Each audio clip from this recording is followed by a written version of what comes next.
السلام علیکم دوستو، میں شاہ عبدالرحیم پھر سے سمع اسلام میں آپ لوگوں کا خیر مقدم کرتے ہوئے، جو میں ایک علم کا طالب علم ہوں تو کچھ چیزیں علم کی حاصل کرنے کی کوشش کرتا ہوں اور سوچتا ہوں سمجھتا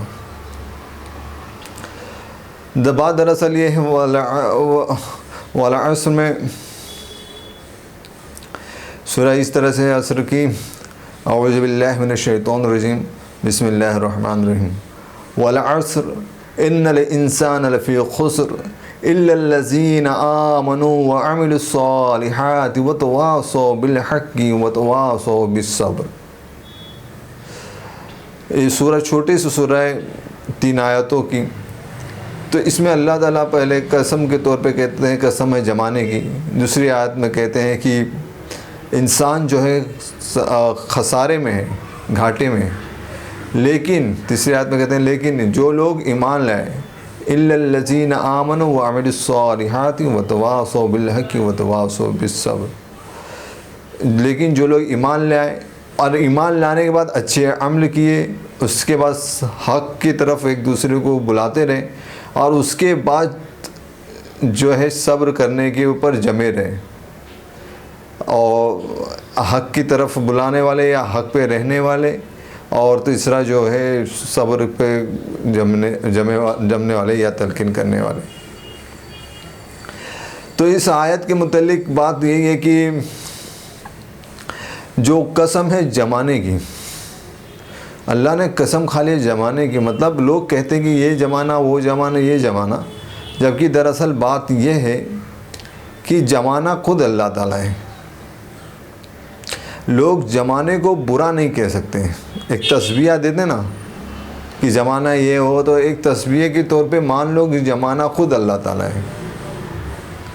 یہ کچھ بخاری شریف کی حدیث ہے جس میں سے میں نے یہ پڑھا ہوں کہ زمانے کو گالیاں مت دیا کرو یا برا بھلا مت کہا کرو، کیونکہ اگر ایک حساب سے ایک نظر کے مطابق اگر ہم دیکھیں تو دنیا میں کیا ہے، پیڑ ہے، زمین ہے، آسمان ہے، ستارے، سیارے اور ہوا ہے، پانی ہے، یہ ساری چیزیں ہیں۔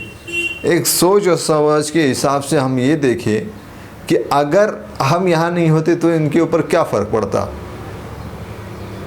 ہم زمانہ کس کو کہہ رہے ہیں؟ سوال یہی پیدا ہو رہا ہے کہ ہم زمانہ کس کو کہہ رہے ہیں؟ جو روز بروز ہمارے ہاتھوں سے کیے ہوئے حالات سے بدلتے بگڑتے وقت کو ہم زمانہ کہہ رہے ہیں، جبکہ یہ تو دور ہے، اگر انسان اس دنیا سے نکال لیا جائے تو کوئی تغیر تبدیلی آئے گی؟ ویسی ہی رہے گی۔ اسی لیے اللہ تعالیٰ کہہ رہے ہیں کہ جو لوگ ہیں آدمی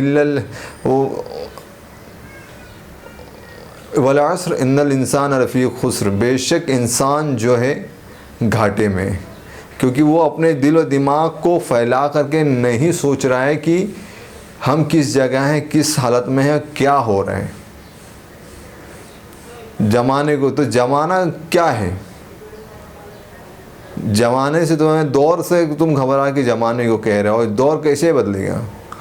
تو اللہ تعالیٰ نے قرآن میں پوری باتیں بتائیں کہ کون سے نبی کب آئے، کون نبی کیا کیے، اور کن کے ساتھ کیا حالات ہوئی اور کس طرف سے آئے۔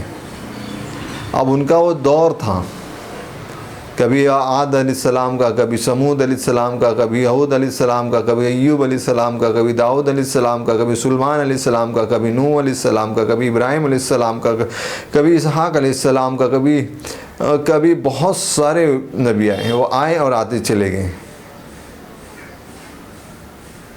تو جو تبدیلی وغیرہ ہے وہ سب انسانوں کے جو بھی تبدیلی ہے وہ انسانوں کی وجہ سے دکھتی ہے، اور پریشانیاں جو ہے دنیا میں انسانوں کی وجہ سے ہی آ رہی ہیں۔ وہ اللہ کی قدرت ہے کہ وہ جو اپنے مناظر دکھا دے، چاہے بجلی گرا کے، چاہے زلزلے وغیرہ سے، لیکن انسان خسارے میں۔ لیکن کون صحیح ہے؟ لیکن کون سے یہ کہا جتنے لوگوں نے ایمان لائے، لیکن مگر جو لوگوں نے ایمان لائے اور ایمان لانے کے بعد اچھے کام کیے، ایمان لانے کا مطلب اللہ اور رسول صلی اللہ تعالیٰ علیہ وسلم کے لائے ہوئے دین کی باتوں کو سچا اور اچھا مان کر کے اس کے اوپر اتر جانا، اور اس کے علاوہ کوئی نہیں ہے خدائی کے لائق، وہ مان کر کے اللہ تعالیٰ کے علاوہ کوئی نہیں ہے خدائی کے لائق، یہ مان کر کے اسی کی طرف جھک جانا کہ جو پروردگار ہے، خدا جو ہے وہ اللہ ہی ہے، یہ مان کر کے اس کی طرف جھک جانا، رہ جانا۔ اور جس طرح سے اللہ نے محمد صلی اللہ تعالی وسلم کو بھیجے دنیا میں عمل کرنے کے لیے، ان کی عملی زندگی کو دیکھ کر کے اپنے عمل کو سدھارے، وہ لوگ سیدھے راہ کی طرف جا رہے ہیں۔ تیسری آیت میں بتا رہے ہیں، ٹھیک، الا الذین آمنوا، جو لوگ ایمان لائے، وعملوا الصالحات، اس کے بعد اچھے کام کیے، وتواصوا بالحق، اور اسی کو سچ مان لیا، جم گئے، انصاف کو حق مانا، بے انصافی کو غلط جانا، برائی کو غلط مانا، اچھائی کو سچ مانا، جو بھی حق کے زمرے میں آ جائے وہ ایک دوسرے کو تلقین کرنا یا رہ جانا۔ لیکن حق کے طور پہ کیا ہے؟ کہیں کوئی سامان بانٹی جا رہی ہے اور سب کا نام لکھا ہو کہ یہ فلانا سامان کسی ایک شخص کو دے دینا، یہ دوسرا سامان کسی اور شخص کو دینا، تیسرا سامان کسی اور کو دے دینا، اگر اس میں کوئی شخص کا سامان کسی اور شخص کو بھی دیا جا رہا ہے تو ہم کیا سمجھیں گے؟ یہ تو ہمارا حق مارا جا رہا ہے، یہ تو ہمارا حق مارا جا رہا ہے، صحیح۔ تو اسی طرح سے اللہ نے محمد صلی اللہ علیہ وسلم کے امتیوں کو چن چن کے بھیجے کہ وہ اللہ تعالیٰ کی عبادت کریں گے جیسا اللہ تعالیٰ محمد صلی اللہ علیہ وسلم کے اوپر اپنا دین مکمل کریں گے، اور اسے دیکھ کر کے یہ مسلمان جو ہیں اس کو مانیں گے۔ تو ایک بڑی خاصیت کیا تھی؟ اللہ تعالیٰ خود تعریف کر رہے مانو، یا پھر تمہاری حیثیت یا تمہاری بولتے نا طاقت کو بتا رہے، کیا کہ تم امر بالمعروف نہی عن المنکر کرنے والے ہوگے، لوگوں کو برائی سے روک کر کے بھلائی کی طرف بلانے والے ہوگے، مطلب بھلائی کی طرف بلاؤ گے اور برائی سے روکو گے لوگوں کو۔ تو ہمیں کیوں؟ اس سے پہلے بات یہ، ہمارے حق میں اللہ تعالیٰ نے اچھا ہے، اس لیے ہمیں اس امت میں بھیجے اللہ تعالیٰ نے، لیکن گھاٹے میں کون ہے؟ پورے انسان کے لوگوں کو گھاٹے میں، لیکن اس کو گھاٹا کیسے کم ہوگا؟ یہ چیز بتائیں، یہ ہماری تعریف کی اللہ تعالیٰ نے، یا جو بھی جس جمرے میں سوچے آپ، کیوں؟ کیونکہ اللہ تعالیٰ سے نبی نے، کوئی نبی بھی تھے جنہوں نے، نام نہیں لوں گا، کوئی نبی تھے جنہوں نے دعا کیے تھے کہ مجھے محمد صلی اللہ علیہ وسلم کا امتی تک بنا دیا جائے، اور اس کے بارے میں تفسیر جو ہے آپ ڈھونڈیں گے تو مل جائے گی۔ لیکن ہمارا کیا حق ہے؟ اللہ تعالیٰ نے حق دیے، ایک دوسرے کو پہچاننے کا حق دیے، ایک تو اپنے ایک ذاتی حق کے طور پہ کہ ہم اپنے آپ کو کیسے پرفیکٹ رکھیں اور اپنا مقام کیا ہے اس حساب سے حق، اور دنیا میں یہ جو لوگ زمانہ کہہ رہے ہیں نا کہ زمانہ خراب ہے، یا وہ ہے، ایسا ویسا ہے فلانا، لیکن جو اللہ نے زمانے کی قسم کھائی تو اس کو کیسے فٹ ہوگا؟ وہ اللہ تعالیٰ بولے، وہ دور تو آتا جاتا ہے، زمانہ اگر کہا جائے زمانے کو تو ایک ہی چیز ہوگی، زمانہ کہا جائے تو ایک ہی چیز ہوگی، پہلے سے آخر تک رکے رہیں اور اس کے اندر ساری چیزیں ہوتی رہیں، اس کے اشارے پہ ساری چیزیں ہوتے رہیں، اس کے آرڈر سے ساری چیزیں ہوتے رہیں، اور وہی ہلا بلا کرتا رہے، اس کو کہتے ہیں زمانہ۔ ورنہ تھوڑے دور تک کوئی ساتھ دے چھوڑ دے، تھوڑے دور تک کوئی اپنی حکومت بنائے چھوڑ دے، تھوڑے دور تک اپنے ٹائم دے چھوڑ دے، یہ سب کو ہم دور میں مانیں گے۔ اور یہ بات ظاہر دیکھیں تو اللہ تعالیٰ ہی پہلے سے تنہا تھے، خدائی اللہ تعالیٰ پہلے ہی سے تنہا تھے خدا ہونے کے لائق، اور آخر میں بھی تنہا رہیں گے خدا ہو کے۔ وہی اللہ تعالیٰ قرآن کے ذریعے سمجھا رہے ہیں کہ کون ہے خدا کے لائق۔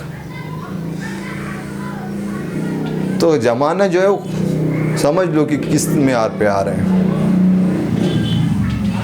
تو ہمارا جو حق ہے وہ حق ہے، اب اس کے اوپر ہمیں جمنا ہے، لیکن کیسے؟ آگے اگر جم نہیں پا رہے تو کیسے؟ وَتَوَاصَوْا بِالْحَقِّ وَتَوَاصَوْا بِالصَّبْرِ، صبر کے ساتھ جمنا ہے، ایک دوسرے کو صبر کی تلقین دینا ہے اور جمے رہنا ہے۔ جو بھی اس کے اوپر تکلیف آتے رہیں، پریشانیاں آتی رہیں یا جو بھی الجھنیں ہوتے رہیں، تو صبر کے ساتھ اس پہ رکنا ہے، دوسروں کو بھی صبر کی باتیں بتانا ہے۔ لیکن وہ صبر جو ہے آگے پیچھے ہونے سے روکنا ہے، وہ صبر جو ہے لوگوں کو آگے پیچھے ہونے سے روکنا ہے، ایک مضبوطی دینا ہے۔ اسی لیے پتہ ہے کہ پہلے ایمان پھر نیک عمل کرو گے، تو نیک عمل کا معیار کتنا تک ہونا چاہیے؟ وہ بتایا کہ برے کاموں سے روکنا اور اچھے کاموں کی طرف بلانا، یا اچھے کاموں کی طرف بلانا، برے کاموں سے روکنا جو بھی۔ اور تمہارا جو حق کیا ہے؟ اگر رشتہ داری کے حساب سے دیکھیں تو باپ، بیٹا، بھائی، بہن اور بڑے بزرگ جو بھی جتنا بھی رشتہ داری ہے ان کو اپنے حق کی طرف دیکھنا ہے، لیکن کس زمرے میں رہ کے؟ ایمان کے زمرے میں ایمان لے آئے۔ کیوں؟ کیونکہ اگر وہ کچھ بھی کام کریں گے تو ان کے دل میں یہ ہوگا کہ ہم یہ کر رہے ہیں کس کے لیے، ہمیں بدلے میں کیا ملے گا۔ ایمان رہے گا تو وہ اچھے کام کریں گے تو انہیں یقین ہوگا کہ جس کے اوپر ہم نے ایمان لیے وہ ہمیں بدلہ دے گا۔ اور ایمان اگر جو کوشش کرتے کرتے میں اگر ان کے پیر ڈگمگائیں تو انہیں ایک بولتے نا، ایک اپنے حق کے حساب سے سوچنا ہے کہ میرے قدم کیوں ڈگمگا رہے، کیا میں اس چیز کا حقدار نہیں ہوں جو میرے قدم ڈگمگا رہے ہیں، یا میں غلط کر رہا ہوں جس کی وجہ سے میرے قدم ڈگمگا رہے ہیں۔ ایک حق پہ جمنے کی ضرورت آئے گی۔ اس کے بعد جو بھی تکلیف پہلے ہو چکے ہیں ایمان لانے کے بعد اور اچھے کام کرنے کے درمیان، پہلے ایمان لانے سے پہلے جتنے بھی پرابلم ہو چکے ہیں، غلطیاں ہو چکی ہیں، اور ایمان لا رہے ہیں تو پھر بھی تکلیف ہو رہی، تو صبر کرنا اور اپنے آپ کو دیکھنا، سوچنا، سمجھنا کہ ہم کس طرف سے ہیں، اور ہمیشہ حق کی بات کرنا، مطلب انصاف عدل کی بات کرنا۔ ایک حق دوسرے معنی ملے تو انصاف عدل کی بات کرنا کہ دوسرے تک انصاف اور عدل پہنچ جائے، اور ہر کوئی اپنا ایک مقام رکھ لے۔ دھیرے دھیرے صبر، جس طرح سے اگر پہلے سے ایمان والے ہو تو صبر سے کام کرنا، اور لوگوں کا کیا حق ہے اس طرف ترغیب دینا۔ جب انہیں حق کی طرف ترغیب دیں گے تو انہیں عمل صالح جو کرنے کے لیے کیا کرے اپنے حق کو حاصل کرنے کے لیے، کیونکہ تمہارے حق نہیں ہے، کسی ایک کا ہی حق نہیں ہے، ساری دنیا میں ہر انسان ہے، اس کے ہر شعبہ ہے، ہر کیٹیگری ہے، زمرہ ہے، جہاں پہ ان کو اپنا کام کرنا ہے، تو کس معیار سے کریں گے؟ وہ اپنے حق کے حساب سے کریں گے کہ میرا یہ حق ہے، مجھے یہ کام کرنا ہے، اور کس طریقے سے کرنا ہے؟ صالح طریقے سے۔ صالح طریقے سے جب کریں گے تو یہ دل میں سوال آیا کہ میں جو کر رہا ہوں اس سے حاصل کیا ہوا، تو اس سے مرنے کے بعد آنے والی زندگی کی طرف ترغیب دلانا ہے یا دماغ رکھنا ہے، کیونکہ یہ زندگی نہیں، اس کے علاوہ بھی زندگی ہے جہاں حساب و کتاب ہوگا، سوال و جواب ہوں گے، جو حق رہے گا جس کا وہ حق اسے دیا جائے گا، چاہے وہ سیدھے ہاتھ کی طرف جانے والا ہو یا الٹے ہاتھ کی طرف۔ اس طرح سے وہ ایمان کی طرف جائے گا، اور ایمان کی طرف جائیں گے تو کافی سوال و جواب ان کے دل و دماغ ذہن میں اتریں گے، تو وہ کیا کرے گا کہ سوال و جواب اٹھیں گے تو وہ کیا کرے گا کہ اس کی تحقیق میں لگے گا، اور پھر اپنے آپ کو دیکھے گا کہ انسانوں کی بھیڑ میں جو لوگ ایک دوسرے سے چل رہے ہیں، انجان ہو کے کہیں دشمن ہو کے کہیں بیگانہ ہو کے نہ جانے کس کس انداز میں لوگ زندگی جی رہے، کہیں دوست بن کر کے کہیں دشمن بن کر کے. تو ظاہر ہے یہ دوستی میں دوست بننے کے کس کا حق ہے، کون سے حق سے کس کا دوست بن رہا ہے، دشمنی کس حق کے لیے کر رہا ہے، کیوں یہ دشمن بن رہا ہے. اس طرح سے سوچ کے اس کا آخری نتیجہ کیا ہوگا کہ ہم سب خسارے یا بگاڑ سے بچ جائے. ان الانسان لفی خسر، بے شک انسان جو ہے خسارے میں ہے. تو اس خسارے سے نکلنے کے لیے کیا راستہ ہو؟ اور خدا نے کہہ دیا کہ میں زمانے کی قسم کھاتا ہوں. تو یہی ہے کہ اللہ تعالیٰ کہہ رہے ہیں، میں پھر سے پڑھ دے رہا ہوں، اعوذ باللہ من الشیطان الرجیم، بسم اللہ الرحمن الرحیم. والعصر ان الانسان لفی خسر الا الذین آمنوا وعملوا الصالحات وتواصوا بالحق وتواصوا بالصبر. یہ صورت ہی چھوٹی سی میں نے صرف اپنی ذہن کے حساب سے استعمال کیا. تو لوگوں کو کیا کرنا ہے، ہمیں کیا کرنا ہے، یہ مین سوچنے کی بات ہے. ہمیں ڈھونڈنا ہے. زمانہ مطلب بہت گھیراؤ میں، اور زمانے کی جب اللہ تعالیٰ نے قسم کھا لی مطلب زمانہ کیا ہے آپ سمجھ جائیں. بہت بہت شکریہ آپ لوگوں کا میرے ساتھ جڑنے کے لیے، اور السلام علیکم. کہ میں ایک علم کا طالب علم ہوں، کوشش کر رہا ہوں علم حاصل کرنے کے لیے. بہت بہت شکریہ. السلام علیکم.